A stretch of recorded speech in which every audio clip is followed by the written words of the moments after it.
The dawn of civilization. Primitive. Dangerous. Exciting. The handwriting is on the wall. If the human race is ever going to amount to anything, it needs the most civilized caveman I have ever seen. Look who's come out of his cave.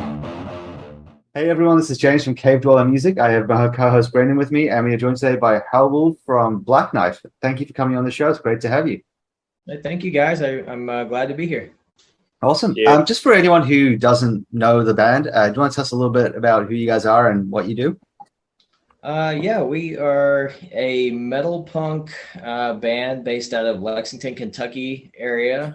We started in 2016, and we borrowed from influences from a lot of stuff like Sabbat, Abigail, Celtic Frost, Motorhead, of course, Venom, all that kind of stuff. All of our favorite stuff, everything from the wild Japanese punk stuff to your motor punk kind of things, and we kind of just throw them all together in a blender and do it our way. And yeah, we're based out of Kentucky, and we're here just touring and playing shows and trying to get out there. So awesome.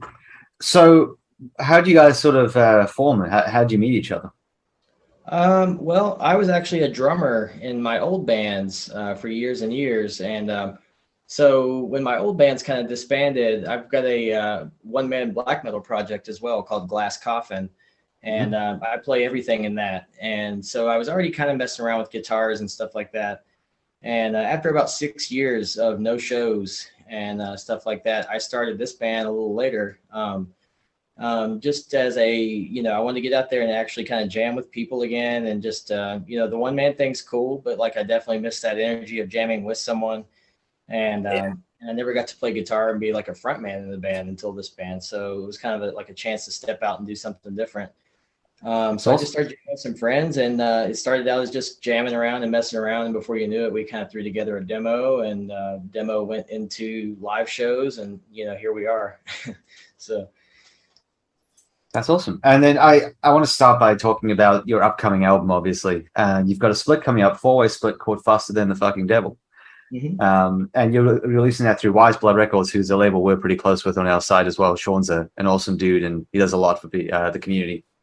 Hell yeah. Yes, I totally agree. Yeah, Sean is the best. And so, yeah, it was really just a cool lineup of like-minded sort of bands from all the Midwest area, like Indiana and Kentucky area, because Wraith and Grave Ripper are right there, like one state away from us here in Kentucky.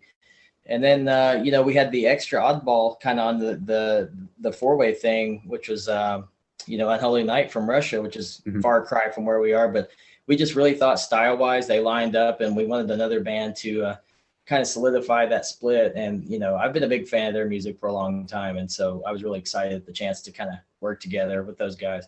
But yeah, Wise Blood and Sean, you couldn't ask for a more dependable label or a better guy. I mean, just what a dude. I mean, he's awesome, and I can't say enough good things about him. So that's all. Basically, everyone who works with Sean who comes on the show says the same, and we had him on the show, and our experience with him was what a good dude. So yeah, we love Sean. We got to do a recap of him. Yeah, he's really stepped up the output this year as well. He's got some amazing stuff coming out this year, and a lot of it. Yeah, I saw that too, and I just can't say enough for like his work ethic and stuff like that. And he's one of those people like me. I'm a little hyper organized, like to the point where like I'm annoying to people around me, and I'm like, we got to do this on this day, and I've got calendars and dry erase boards, and I'm fucking like. Oh. And so it was a good breath of fresh air working with Sean on this and stuff, because he's like, if we get this into production by this day, we can have this going on by this time, and boom, boom, boom, boom, boom.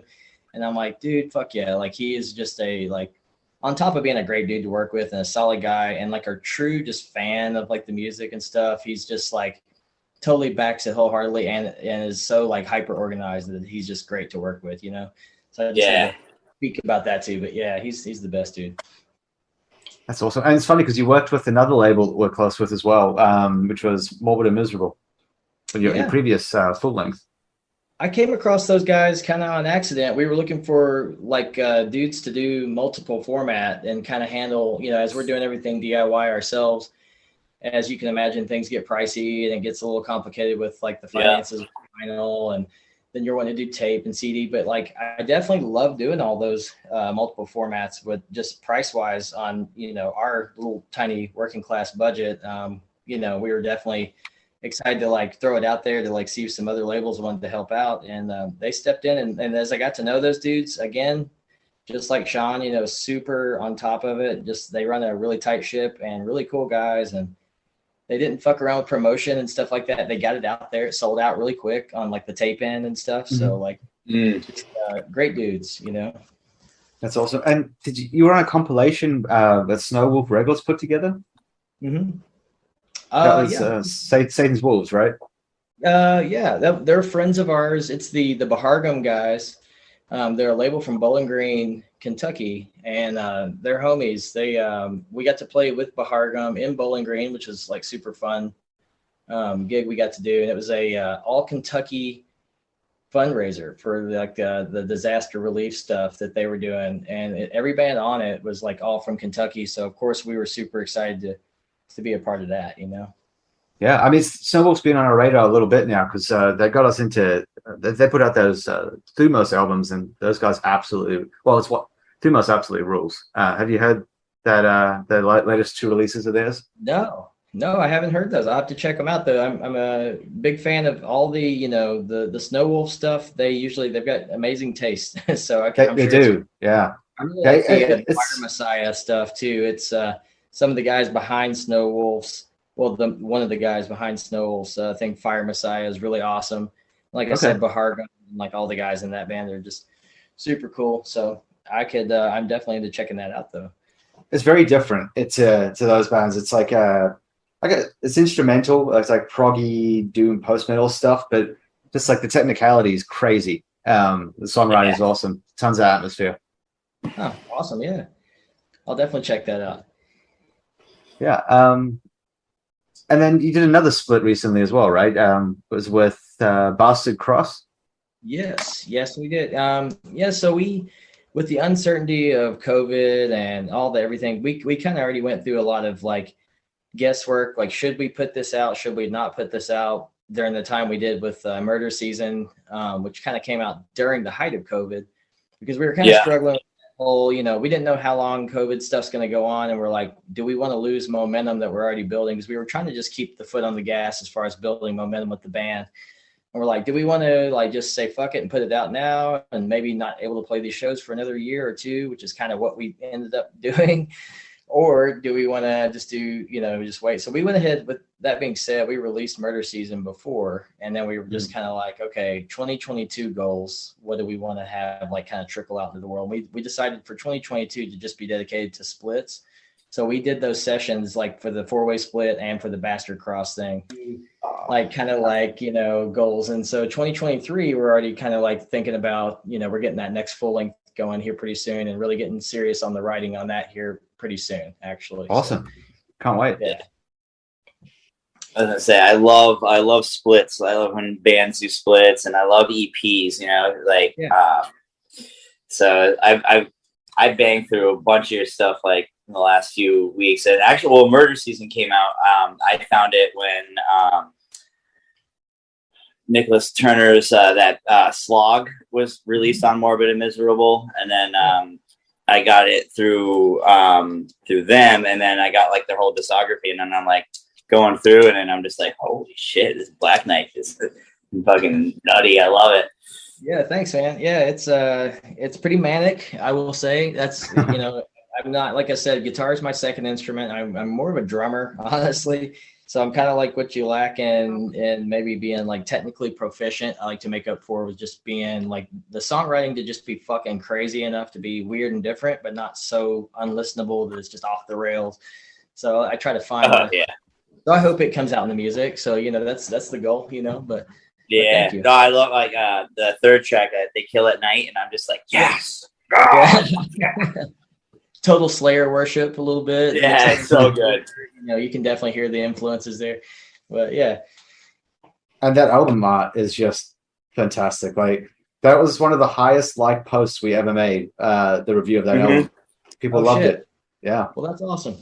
Yeah, that album art. I mean, I gotta say, he went hard. We contacted our buddy iDust, who has just been awesome for us, and I kind of hit him with the idea of like, yeah, so it's a bloody, goat licking a bloody knife outside of a church on fire. And he's like, oh, that's fucking intense. And then I'm like, yeah, and then there's also like people on fire coming out of the church, and then the conversation a little more quiet. And he's like, all right, I guess we can do that, man. And I'm like, yeah, dude. We just went hard with it, and it's kind of funny because it's easy to kind of even miss. They're just sort of in the background. If you kind of look a little closer, you're like, oh shit, there's people on fire running out of a church on fire. There's a going on with it, but I like the little like the sheen on the top of the blade, or like it's catching the moonlight. little exciter worship kind of there with the artwork. Yeah. On the knife and everything. So yeah, he really killed it, man. He's awesome. Yeah, even like the shoulder skull patch on his leather vest, like it's fucking nice. The definition of go hard or go home. Right. Yeah. Well, I will say I can't divulge the cover of the new one yet, but I've already got an idea. It's going to go even harder, and But trust me. Who decides like the artwork when you guys do a split? What's that? Who does the artwork when you guys all do a split? Like, I'm sure you all have like an idea that you want. Do you collaborate on that together, or? Yeah, we do. So on that, generally, I've kind of left that up to the band. A lot of times they're like, yeah, dude, do your art. I draw and, a bit of an artist as well. So like a lot of them all draw and stuff like that. We kind of went into the 4-way split with iDust, that same artist in mind. Sean actually brought him up and he was like, dude, I love the way Murder Season looks, like that cover. And I was like, yeah, man, I think it's, I just love his art for our style and aesthetic and everything. So it was a pretty much a round table big yes from Bone Pick Records, which is Chris of Wraith's label. He's the third label on the vinyl version too. And then like us and Sean, everybody's just like, fuck yeah, dude, iDust is our guy. And then Sean actually came up with Faster Than the Fucking Devil. And we loved that. It just stuck. And I was like, oh, dude, that's cool. And we pitched that kind of to our artist guy, iDust, and he just was like, kind of got up this old school Slayer goat, like riding the horse. And I was like, hell yeah, that's awesome. So it just kind of fell in our lap like that, That's sweet. Yeah, that album art is very on brand for like black and speed metal. It's exactly about black and Thrash. Dude. It was a perfect choice. Yeah. The only other like direction you could go would be like lightning. Yeah. Instead of smoke, It's a nuclear explosion. It's awesome. Yeah, man. He did some stuff for Electrocutionary from New York as well, and he did a lot of the cool lightning and the stuff. And that cover is fucking rad. I don't know if you've seen the cover of their last EP, but it's like a dude out in the streets. It's so like just 80s awesome vibe of like this dude in like a jacket out in the streets with trash cans and wind blowing and just like the lightning. It's just so like, and it's just fucking awesome. What's the band name? Electrocutionary.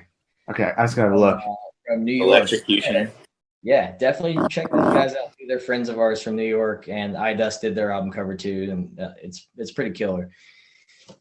So, checking out right now. It was the 2022 EP or the 2021? Probably I think the 2021, like the EP they did is the one with the yeah, that's cool. That's super old school. I love that. Like, it's got dungeon in the title. It's the newer. I think it's got a dungeon, and it's a little different vibe. But like the first one is very like electric. The whole thing, like it's pretty killer. Definitely, I love that. It's very 80s. Yeah. And then I saw you guys. One of your first things you ever put out was with Bigail from Japan. I mean, that's a huge starting point. That those guys are like legendary in their scene.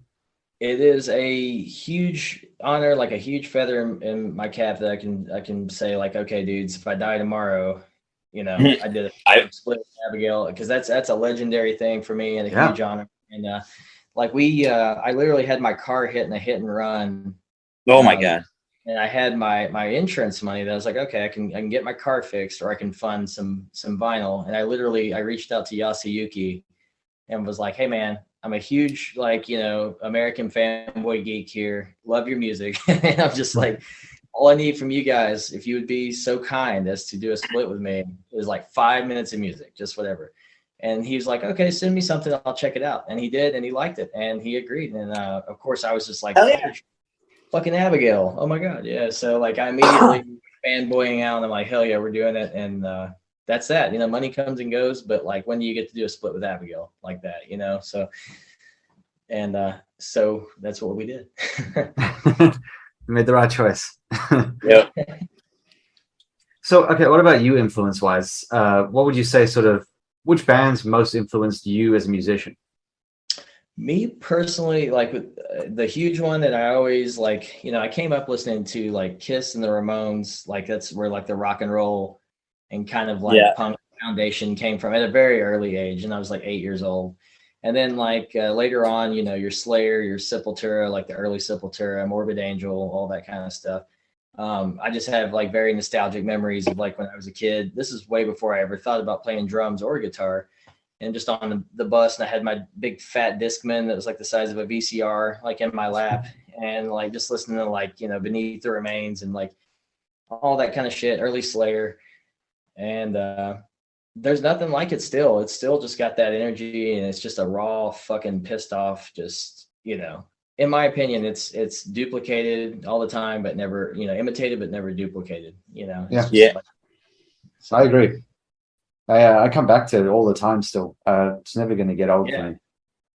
And there's something to be said about it being rooted in nostalgia, I'm sure too, that I'm just like, that's the album that I hear that riff and I'm like, fuck, those certain riffs, certain albums from that certain time in your life. And they're just always going to be there, Mm-hmm. But yeah, early Sepultura, Slayer, for rock and roll purposes, we'll say Kiss and Ramones, and those are probably the foundation. Yeah, that's awesome, man. Yeah. What about like more modern bands? This is a question I've been meaning to ask people when they come on the show, because I'm always curious. We always talk about the classics when people are coming up, but we never talk about more contemporary stuff. So I'd like to know, are there any like contemporary artists like that you're listening to that, wow, that's really cool, I wish we'd do some of that ourselves? Yeah, I mean, of course, yeah, I'm a student of music always, as geeky as that sounds, and maybe, but like, I love, of course, I try, like when we do splits and stuff like that, I try to do that with bands that I respect and like, and stuff like that. So I'm lucky enough, like Wraith, I think is one, and they're fucking awesome, and they're homies, and so they're good, man. Definitely contemporary. And then I was introduced to Grave Ripper, through Sean and stuff early, and I was super excited to have them on the thing too. I'm like, fuck yeah, man. I feel that we're very lucky with those guys, happen to be like our neighbors and fucking cool as shit, and definitely contemporaries as far, and everybody on that split just fucking awesome. Yeah. And so you learn from your friends, a lot of those, I initiated those splits because I personally hand chose those bands and reached out to them, and like with the Husk Records end of it, I funded it and everything because I believed in those bands and thought they were fucking cool, like with Bastard Cross and Ritual Moon, Hell yeah, and all those dudes. So those are pretty cool. As far as the other modern bands and stuff, I really just like anything weird, like sleazy and fucking out of the box. Like I love the new Spider album. I think it's fucking cool. It's just really fucking weird, just sleazy fucking metal punk cool shit. Devil Master is cool. Yes. Love Devil Master. What's that? I said I love Devil Master. Oh hell yeah, man. They're amazing. Cool. But yeah, and Francis, he's in both of those bands I just named, and he's an old friend and stuff too. And they're fucking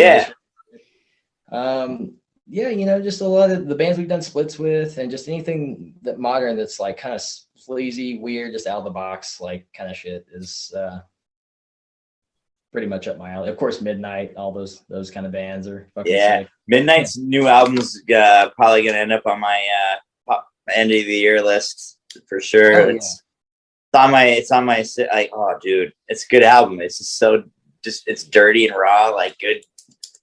You guys would do a show together. That'd be awesome.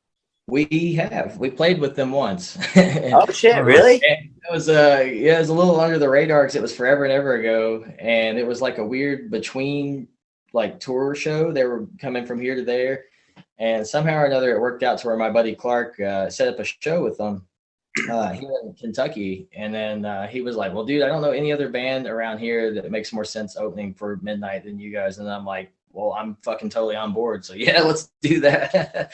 So it just sort of worked out to where we got to play this really awesome show with Midnight, and we got to hang out with them and stuff. And they're just super awesome guys, man. And it's really cool. All their success, and then you just hang out with them, and they're just like the most humble and chill guys too. So that makes it extra cool, you know? Yeah. Honestly, I think that you could. Where are they? They're based in the U.S. as well, right? Midnight. They're from Cleveland, I think, right? Cleveland, Ohio, I think. Yeah. Yeah. So what would be sweet is if you guys could get like a US tour going called like Modern American Black Thrash or something, and get like Midnight, Toxic Holocaust, Wraith, you guys, and Grave Ripper. That would be like an absolutely monstrous tour. That would be, yeah. Sign us up, man. We're down. Yeah. That would be faster than the fucking devil. Yeah. So outside of the band and the music stuff, do you have any other hobbies and interests that you like to dedicate your time to? Yeah, I like to draw and paint and stuff. I'm just like a visual artist, and I also like any excuse to get out in nature. I usually like to hike and just go anything outside to kind of just reset and recharge and get away from people. I work in a very extremely busy, like my day-to-day job is like a retail dude or whatever, and it's just like a insanely busy all the time kind of thing, and then you're just always around people at shows. So I really love just going, like, getting out in nature. Hiking is a big one for me. Yeah. And just are you going like parks, or are you going mountains or like Riverside? What do you like to hike? All of the above. There, Kentucky, we've got kind of all that stuff here, so it's pretty awesome for that. We've got a lot of cool hiking trails. There's a place in Berea, Kentucky called the Pinnacles. It's like 4 big, giant, kind of like mountainous, like mountaintop things. And when you get to the top, you can see like several counties from the top and stuff like that. It's just so cool to just get away from people and do that kind of shit every now and then, Hell yeah. So yeah, just that kind of stuff. Painting, being a recluse and a homebody outside of shows and stuff. I'm social at shows and when I see my friends and stuff, but I like that, like, that quiet reset time too, Definitely. I'm the same. I don't do it as much now that I live in California, because it's a little harder to get to that type of scenery you want. But I used to live in New Zealand, and I would do like those. Have you heard of the Great Walks? Mm-hmm. Yeah, I did a couple of the Great Walks, like the 3 to 4 day trails where you have the cabins that you rent a bunk in type thing with a pack. Oh, that's awesome. I used to be super into that. I do miss that. But I've seen pictures of Kentucky scenery. You have some stunning scenery there. Yeah, it's really cool. It's mountainous. It's got a little bit of everything. There's lots of lakes and forests and mountains and all that kind of stuff.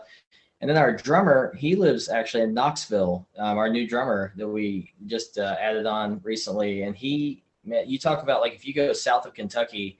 Like I say, we have mountains, but when you go down there, it is a like insane, just mountainous, Smoky Mountain area kind of thing going on. It's beautiful down there for sure.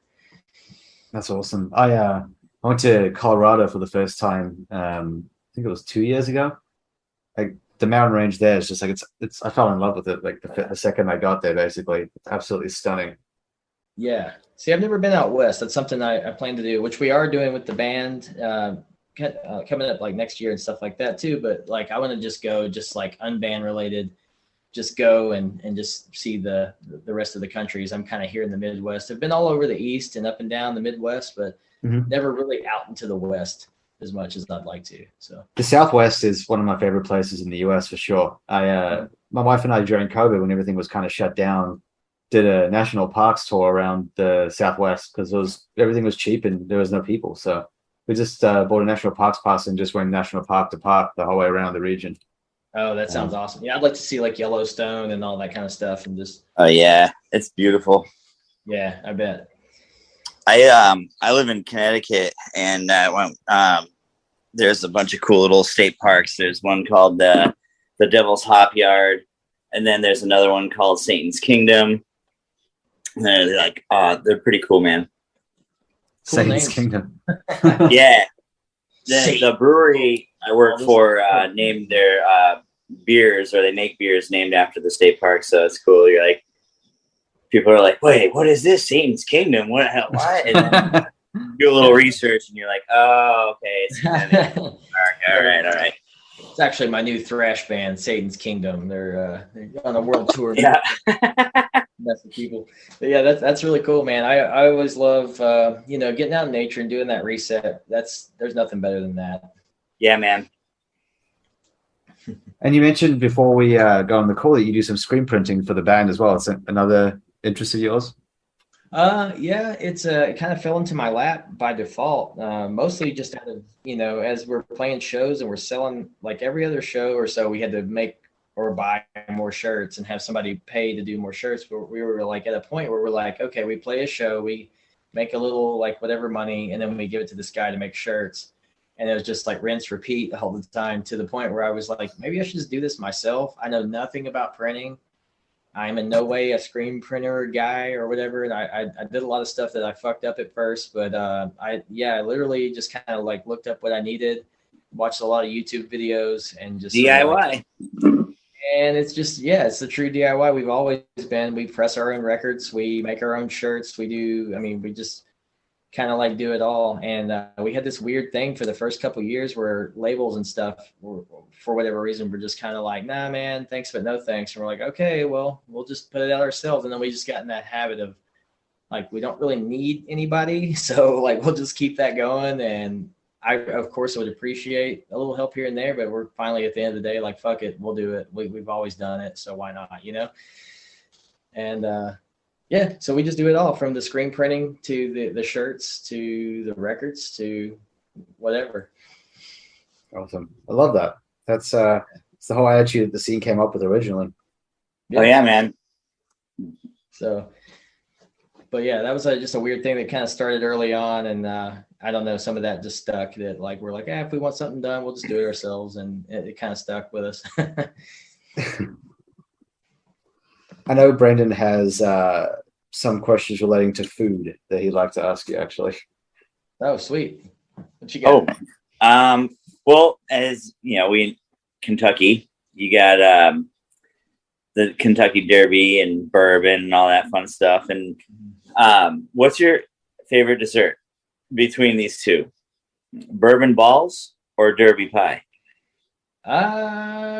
Probably Derby pie, I guess. I really don't eat much of either. I'm like a weird like cookie and ice cream guy. I'm like a trash dessert guy.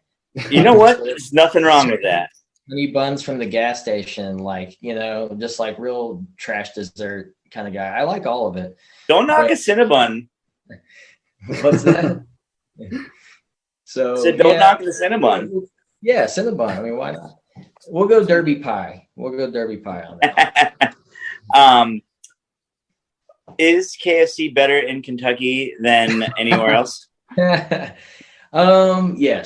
We make it different. No, I don't know, man. I would say not. I will tell you a fun story though. KFC related. So one time, this is a real Kentucky ass story for you here too. So we're going through. Me and my dad, and my grandfather went through a KFC drive-through once, and my grandfather, being higher up there in age and years and stuff, he's like, "Yeah, fix us a bucket of chicken." And the guy's just like, okay, well, you've got crispy, we've got original recipe, we've got blah, blah, blah. He was like, I don't know, it's a chicken coop, ain't it? Fix it up. And then he said chicken coop. And me and my dad are looking at each other, and we're looking at my grandfather, and I'm like, dude, they're going to totally spit in our food. Like, you're in there, like, and he's like, doesn't understand how, like, the thing works. And he's like, these damn idiots in there, they don't run a chicken coop or nothing. I'm like, dude, it's not a chicken coop. There's not, like, live chicken back of fucking KFC. Going up. My grandfather, I don't know his whole understanding of KFC or whatever, but he calls it a chicken coop, like they're just running wild back there. So, I don't know anything about the other KFCs, but I know here in Kentucky, we've got the wild chickens just run, in the back of KFC, and they just so, yeah, but true story. Shit. That's funny. I know the original franchise KFC is actually in Salt Lake City. Like the first modern one, which I was meaning to go to it, because I'm one of those weird people that's like, if there's an original of a fast food chain in a place, I have to visit it. Okay. And I missed it, and I was there completely spaced on it, and I'm still mad about that. Well, I wonder, sometimes if they still like maybe had like the original recipe or something. Like, I don't know. Maybe it was like better before it. Who knows? Who knows?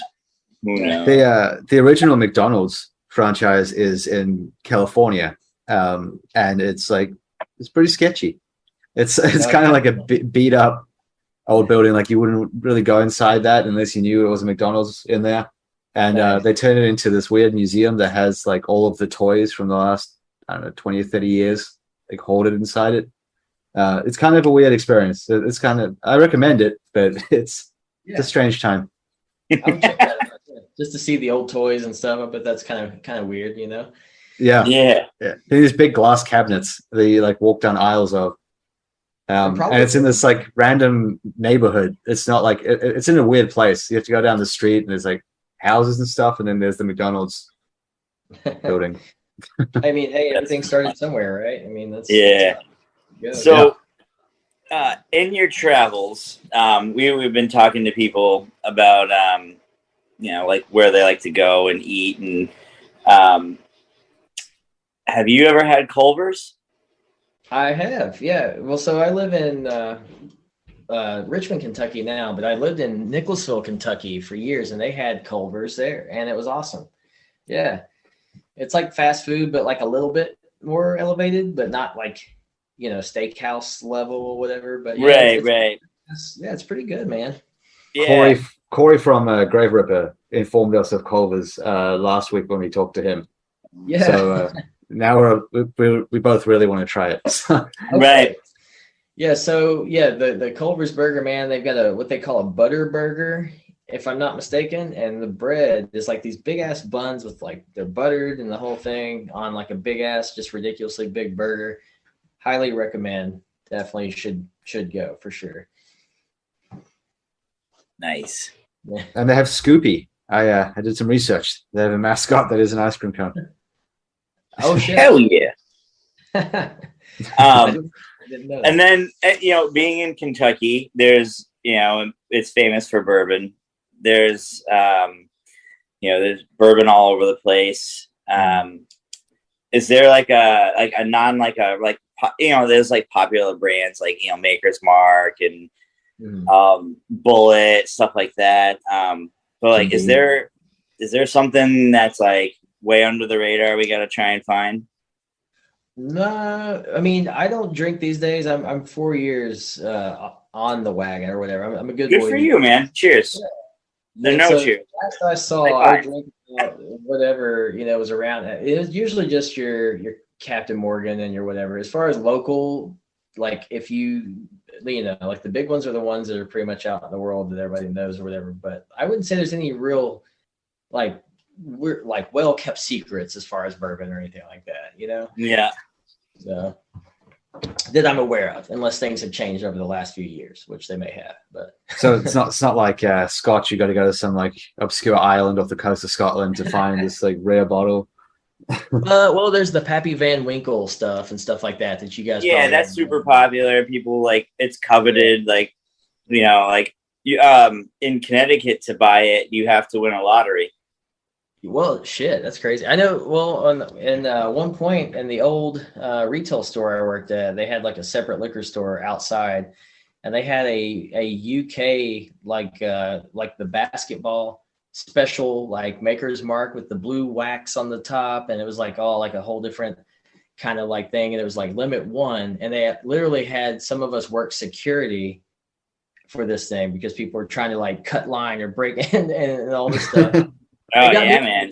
They came in and found me. And they're like, "Oh yeah, you got tattoos and this and that." I'm like, "Dudes, I'm not even a big guy. Like, what do you want me to work security for?" I'm like, who's scared of me, man? They're like, "Well, you're bald and you're tattooed and whatever." And I'm like, so suddenly I'm recruited to work, like security. But it's funny because people get really fucking crazy about that, like that collectible stuff. Yeah, man, they do. It gets really weird. Collectible anything people get weird about. Like people wait in line for like a day to get like new sneakers and stuff. It's crazy. Right, yeah. Dude, the fucking sneakers, and they don't even fucking wear them. I know. I've never understood that stuff. The sneaker thing has never made sense to me. No. Yeah. I got my Jordans that were $9 million. Yeah, dude, it's crazy to me. I don't know. There's people that have like 16 boxes of ones they've never opened, and they're just stacked in their cupboard, and it's like, wow, that's like $6,000 worth of shoes right there. Right. So what are you gonna do with those? Like, you're supposed to wear them. Shoes are meant to be worn, dude. Like, you can't like. It's weird that people put value on odd things, you know. Yeah, it's like the black metal rabbit hole with like some of those. Yeah. For $300, 30 minutes after it's out, the flipper culture and all that stuff too. It's like where there's a niche, there's someone to exploit it. I feel like and try to capitalize off other people. And there's it's crazy. There's a whole market of that with like rare older band shirts. I've seen some insane stuff online. It's like there's like a bolt thrower long sleeve I saw that was like $1,200 or something like that. Jesus Christ! Well, I know when like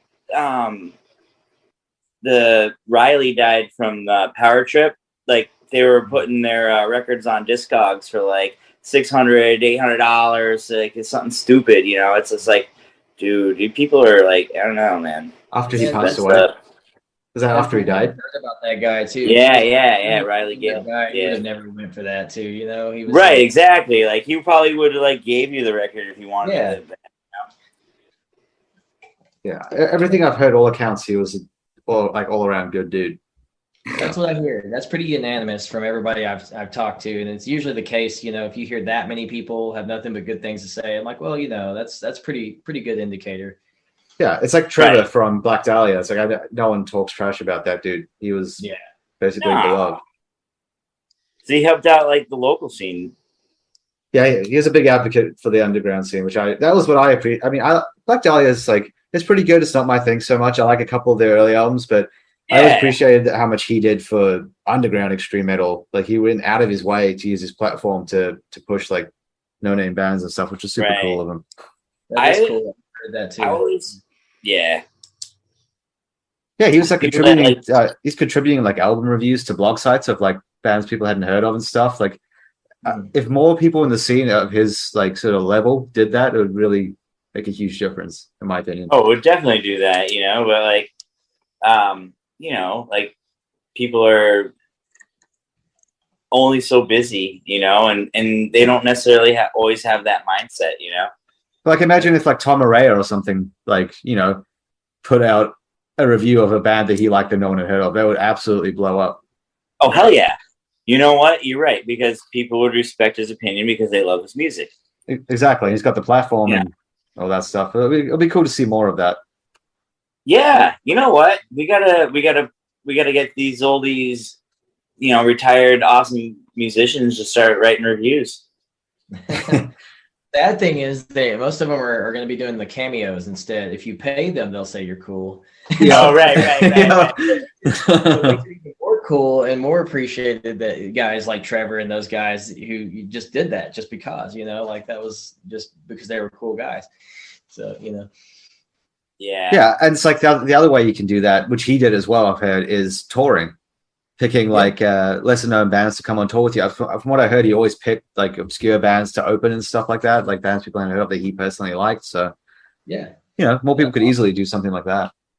For sure, man. I think that's so cool, and why not do that? And just turn people on. Exactly. So if you guys are listening out there, start writing reviews and stop picking up tour mates. Yeah. I mean that it's definitely like that little gesture would like catapult so many fucking bands and people that are like actually trying to like make good music and not have like, I don't know, like not obviously you do things and you're not gonna like be selling like million records like Metallica and whatnot, right? But if you can like get someone that has like, a following and then they boost somebody that's doing good, like why not? Like that, I think that should happen all the time. I feel like you kind of see more of that in hip hop than you do in metal. There's a lot of like hip hop, there's a lot of people bringing other people up because it's so easy to cameo on it. Yeah, well, I don't even know if it's that, but it's so easy to cameo on a track and then you get in the credits as like, it's one of those, it's a lot of collaboration in that industry is what I'd say. And you do see that. You see that in metal as well, but it's more in the form of like splits, I guess. Right. Which compilations. I love it too. Yeah, me too. I think that's really cool and kind of a missed opportunity for I feel like metal and rock dudes like or ladies or just whoever, like why not like do guest vocals on someone's track or something like that. Like I think that'd be fucking cool to see more of. You buy a metal album, like oh shit, like Deb from Lady Beast is doing vocals on this like Savage Master track or blah blah blah blah, just something like that. Like that kind of shit's fucking cool as hell to me. Like I love that collaborative thing, and I think that's really cool when bands do that. Yeah, me too. I'd love to see more of it because you do see it sometimes, but it's the thing that sucks is you see it, but it's with one big name artist on another big name artist's album, like every time. I'd love to see it with more, like even if it's label mates, like newcomers to a label, like the heavyweights would jump on an album from like some newcomer or something. I'd love to see more just aiming downwards, I guess, of cameos. Yeah, man, or like bringing it up. Because you see Nurgle or something do a cameo, but it's on like XDO's album. Like, oh, okay, well, everyone knows both these bands already, type thing. But it's still cool. Still cool to see. Which I thought was cool. Circling back to Trevor from Black Dahlia, he did vocals on a VHS track. Did you guys ever hear that? Yes. Yeah, we actually premiered the video for that one on our site. Okay. Yeah. So like stuff like that, that was really cool. I feel like. Yeah, definitely. It's paramount. It's just sharing everything that you love about what you do with people that are like-minded. There's no wrong. I agree. Yeah. So, and that's on that topic. If you could have anyone collaborate on your next album, do vocals or maybe a solo or something, who would you have? I have thought about and would still like to. I'm throwing this out there officially. I'd like to have Adam from Savage Master / the Hookers do vocals. I know you guys have heard Savage Master, but I'm not sure how much Hookers you've heard. Not enough. Okay. Yeah, not. Okay, so Hookers was Adam Neal of Savage Master's old band, and they're Kentucky based. They're out of Louisville, Kentucky, and so I'm longtime friends with Adam, and that band absolutely fucking rips, and they're like legends around here in the Kentucky area, and I'm sure outside of Kentucky too. But like, man, it would just be a huge like deal for me, like, and something I've even thought about, and definitely would like to maybe talk to him about. But yeah, having that dude do vocals on a record would be fucking sick because he's just a badass. So he's got a very distinctive style as well. Yeah, he does. It's very like fuck you, just hardcore rock and roll. He's the rock and roll outlaw, man. He just goes hard and does like that punk rock, fucking rock and roll, just screamy, yelly stuff. But I think it'd be a really cool compliment to a track to do just like a collaborative track together. That's awesome. Anyone else? Well, are we talking like just anyone? Or are we talking alive or dead? It's let's do like reasonable and then completely unreasonable, like anyone ever. So we did reasonable, I guess, with Adam. Unreasonable and vocalist. Holy shit. It's a tough one. I'm sorry. I don't even know if it would make sense for our music or not, but it would just be next level fucking epic to have like Rob Halford or like Dio, since we're doing Alive or Dead. Lemmy, of course. I mean, fuck for that sake, but I couldn't. I don't even know if I could decide from those three. Like, shit, dude. Like, where do you go with that? Like, yeah, all completely legendary in their own way. Yeah, right. You'd have to do three. It'd be a whole nother split, like 3 different songs. Like, oh man, 5 songs with each. Yeah. Okay, let's go. Let's do it. Yeah. I'm trying to even think of like what that song would even sound like. We'd have to maybe have like Halford hitting the high lung, the high yells, while I'm doing the guttural kind of stuff, and just I don't know. It'd be fucking weird and cool. Maybe I'd like to do something cool and weird like that. Maybe. Hell yeah. Yeah, I think Priest is one of those bands where it can translate into extreme metal so easily.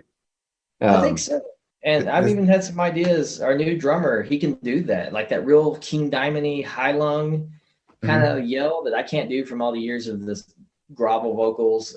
But we've been kicking that idea around about maybe having him do some guest back vocal kind of stuff aside from the drums. So I don't know, we're playing around with some really cool stuff already, and we'll see where it goes, but it could be cool. It'd be very kind of like Death Hammer type stuff. I don't know if you guys are familiar with Death Hammer. Yes. Yeah. Good band. The screechy yells, and then the guttural kind of thrashy stuff, and I think they work well together. They released an album this year, didn't they? Like early in February or something. I'm pretty sure it was called like Electric War or something like that. I think it was this year. Yeah, it had like the cover with the lightning and the whole thing. The giant demon head coming out of the fire. Yeah. It's become kind of hard to keep track of what comes out what year these days. I don't know why. It's just like it used to be so easy, but now it's like, was that this year? Was that last year? Because just so much music has come out since the pandemic. I know what you mean. It's just that whirlwind that everybody's pent up and they're all just like playing show. It's even hard to like get venues now because so many bands are just touring and playing shows, like just going because making up for all that lost time, you know? Yeah, 100%. And the cool thing is there's a lot of bands that haven't toured in a long time. They've just come back to touring, which has been sweet. There's a bunch of stuff that I was like, I'm not sure if I'm going to ever see those guys, and I've finally seen them type thing. So it's been awesome. Hell yeah. I guess I'm super spoiled because I live in San Diego, and basically everything that tours the US comes through our city. So very lucky in that aspect. That's very cool. Yeah, before COVID, Lexington, we were at that point where we had like a nice, like bigger venue, and all the big and cool bands came here, and we were like, hell yeah, we're doing it. We're getting cool bands in Kentucky and all that stuff. And then after, throughout COVID, we lost a lot of those venues. And now we're down to just like our favorite dive bars again and stuff. So those bands that are a little above a dive bar level are kind of, we have to drive again. We're back to driving 3 hours to go see cool shows and stuff, which is kind of a bummer, but still not terrible. But like, they're not like in our backyard like they were before COVID. Is there like a sense that it's going to come back again? Or is it going to take a while to rebuild? I don't know. I would hope so. Like I said, I do think I am seeing a couple places pop back up, and one place that went out of business is back. So that's a sign, hopefully, of good things. But yeah, right there before COVID, we were, things were kind of just fucking crazy. We'd have like, Cannibal Corpse, like 10 minutes up the road and stuff like that. And I'm like, fuck yeah, that would never happen back in the day. And then like, bands like Guar and Cannibal Corpse and, I Hate God and stuff like that, like 10 minutes up the road.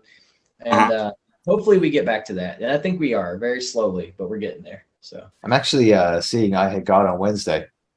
Oh, fuck yeah. Yeah, buddy. My first time. So that's a bucket list band for me. I just never been able to see them before now. So super stoked. Hell yeah. Same for me. I hadn't seen them. The one show I finally got to see them, and I got to hang out with them and meet them. And actually, funny story, my drummer's other band, he's getting ready to play a show with them next month in Knoxville. So, awesome. How were they live? Did it hold up? What's that? How were they live? Did it hold up to your expectations? Holy shit, man. They were fucking amazing live. Okay, good. Sludgy, fucking nasty. Yeah.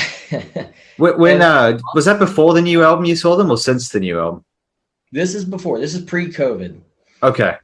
Yeah. All right. Because like I don't know how you felt about it, but I wasn't blown away by the new album. I feel like it lost some of the venom. Like it was a little too clean. It was a little tamer. If it had come from any other band, I would have been like, this is pretty sweet. But it's like it's them.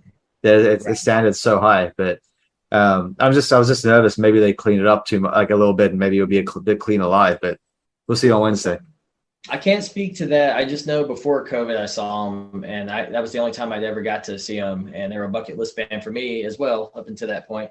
And man, they kicked ass, and I was just like, I didn't know how the crowd was going to respond with it being more sludgy type stuff, and as far as like moshing stuff. But dude, that is one of the most violent. Holy shit, the crowd just went nuts when they played, and like right here in Lexington, Kentucky. And I was like, fuck yeah, it was so much energy, and people were just moshing, stage diving, just going ape shit. And it was just like balls to the wall, like the best show. But yeah. Yeah. Is it going to be interesting to see how this goes, because they're touring with Mismore. Do you know them? Mm-hmm. Yeah. It's a very different band. So it'll be interesting to see how that combines. Pretty good at picking out those weird touring bands too. You know, they're pretty diverse. I feel like with the bands they kind of pick to tour with. I kind of like that sometimes though, because it gives you a super diverse show, and you're like, oh wow, I wouldn't have put these two together, but sometimes it just works. Yeah, I agree. It's always fun. And then sometimes it's like, why was this put together? This is super weird. Right. Yeah, I saw Slayer at the last tour, the very last tour they did, and that's the only time I've got to see them. Actually, it just shit never had worked out, you know, like I wanted. But when I saw him, Primus open for him, and the only thing is like Ministry, and the only thing I could think is just like, okay, if you're like, you know, you like this stuff, it's from the '90s. This is '90s related. That might translate to why you like Primus. Maybe I don't know. But it was just a weird. I feel like Primus was just a weird opener for Slayer. It was. Just that is a very weird opener for Slayer. Yeah, it was a strange show. I was going to ask, my next question was going to be, what's the weirdest pairing you've seen? Would that be it? I think so. Yeah, that was just a really weird one. Just like My Name Is Mud, right into like Angel of Death and shit. And it was just like, right. I don't know, man. I love Primus though. I mean, it was cool. It was just different, you know. And it's an odd choice. Yeah. It's an odd choice. Yeah. The two weirdest I've seen that was sounds like a '90s lineup. It does sound like a 90s lineup. I saw Obituary do Cause of Death in full, but the opening band was a comedy grindcore band. There was two dudes in mankinis playing songs about dolphins. And I was like, it was a very different vibe. And then they go off stage, and then Wormrot came on. Actually, Wormrot was in between, so that was sweet. But it was a very weird pick out of every band they could have picked to have those guys open for Obituary. And the other one was, have you ever heard of a New Zealand band called She Had? No, I haven't. You don't really need to check them out. They're like they're kind of like yeah, you're not missing much. Thanks for the recommendation. They're like a kind of radio friendly alternative rock band. Okay. But like very, very tame. You know that band Live? Yeah. In the 90s? Yeah. That's like New Zealand's version of that kind of. And they opened for Black Sabbath. Oh shit. I was like, that is such a weird choice. You know what? That's exactly what we were talking about, though. Maybe like some like ultra popular band is like bringing on another band, you know, like maybe. I have a feeling that it was more that they were represented by the same touring company, and or it was a really bad promoter. Yeah, I think it was more of a promoter or a touring decision than this is a good fit. Sounds like one of those. You're like, you know who sells a lot of tickets? These two bands. Let's get them together. Yeah, I did see a Ministry between Primus and Slayer though, so that was a cool. It was like, I mean, they were all cool in their own way, but it was just I felt like a strange pairing, you know, for those guys. Uh-huh. But it was cool. It was just like a very '90s fucking vibe, which was awesome. So Ministry, fantastic live. Did they have like the awesome like graphics on the screen and stuff behind them the whole time? Yeah, Ministry was fucking amazing. That's the only time I've ever seen them too, actually, and it was really cool. I've only seen them once, but it was an absolute kill. That's still probably in the top 10 bands I've seen live. They just did a great show. Awesome live band. Hell yeah, they're a killer. I talked to someone. Like Brendan, was that on the podcast? Someone was telling us they met the new Al Jorgensen, and that he was exactly as crazy outside of the shows as he was on stage. Like it wasn't just like a persona. That's just him. Yeah. Who was he speaking to? False Gods, right? Yes. I think so. Yeah, we had someone on who said that they've met him multiple times, and that's just him. It's not like you know how some dudes have like the stage persona, like I'm kind of crazy and stuff. That it's just who he is completely as a person. I've heard things, man, for sure. My tattoo artist, he actually went on tour with them back in the day and told me some stuff. Yeah, I don't know how much of it I should divulge. The long and the short of the main one that sticks out to me, he said there was a time they were in Chicago and a guy got shot in the head. And I guess he was like, they're going through Chicago and there's a guy on the street with his brain out of his head. They're walking by and Al Jorgensen, you know, the whole Ministry crew, he just stops and he's hanging out with this dude. And they're like, what are you doing, man? He's like, this is my friend. I'm going to hang out with my friend for a while. And they're like, oh, okay. They're kind of like, so they go, they dude. they do all this other stuff. They're like, they've already fucked around all over Chicago. They come back and Al's still there and he's got a stick and he's just poking a brain. And he's still there and he's just hanging out with us. He's just fascinated by it. And at this point, they don't know why the cops haven't showed up yet or any of that stuff. And I don't know how much of that like time lapse really went on with that, but you know, that kind of sticks out. That story, I was just like, holy shit, dude. Like he's just like hanging out, poking a brain with a stick.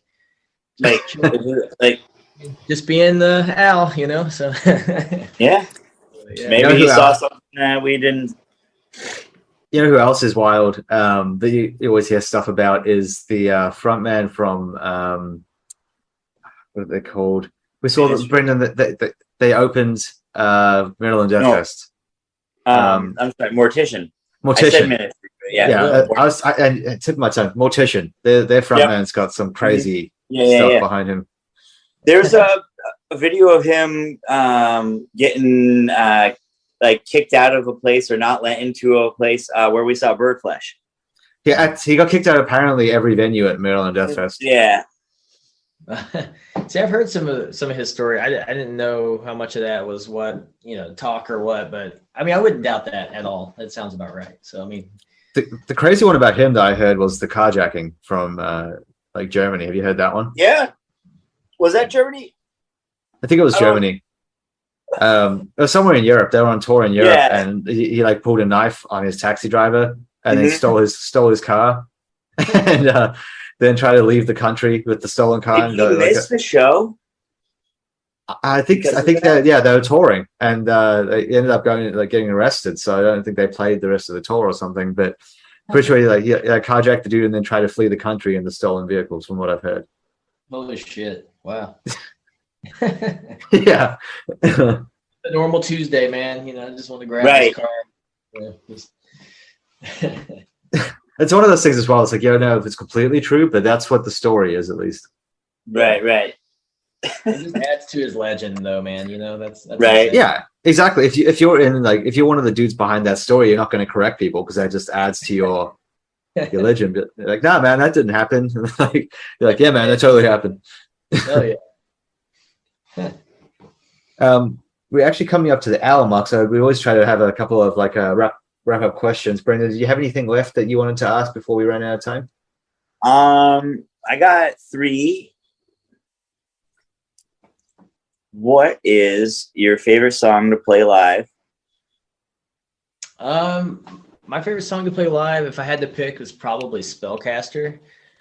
It's just one that it's been like with us probably the longest, and it's so it's super comfortable to play, and it's just also there's a lot of crowd response every time we play that one because it's been with us long enough to where people sing along with the chorus and they're like into it, and I kind of I like that interactive song and stuff. So, and yeah, I gotta say Spellcaster, man, that's a fun one. Hell yeah! And then what is your favorite city to play in? Like, where do you want to go back to? As far as returning, I mean, we've had a lot of fun. Shit, dude, I don't know. It's a tie at this point, somewhere between probably Jersey or Detroit, because we've had equally fucking just off the rails fun ass shows in both now. Detroit, when we played there, man, they showed us so much love there, and there were so many people just losing their shit and like breaking beer bottles over each other's head and moshing. And I was just like, what the fuck? Yes. And that was fucking awesome. So like, how can you not love that? And just the people there were so cool. And I think they really get like, you know, the whole metal punk thing. It's like, it's a very strong scene for that there. So we love playing Detroit. Yeah, I want to go back. When we just someone played probably Jersey, pissed the pants. Yeah, we had a great time. Like Jersey was fucking sick too, because so many people were just so fucking high energy. And we set a Bible on fire while we were playing, and we threw it out into the crowd.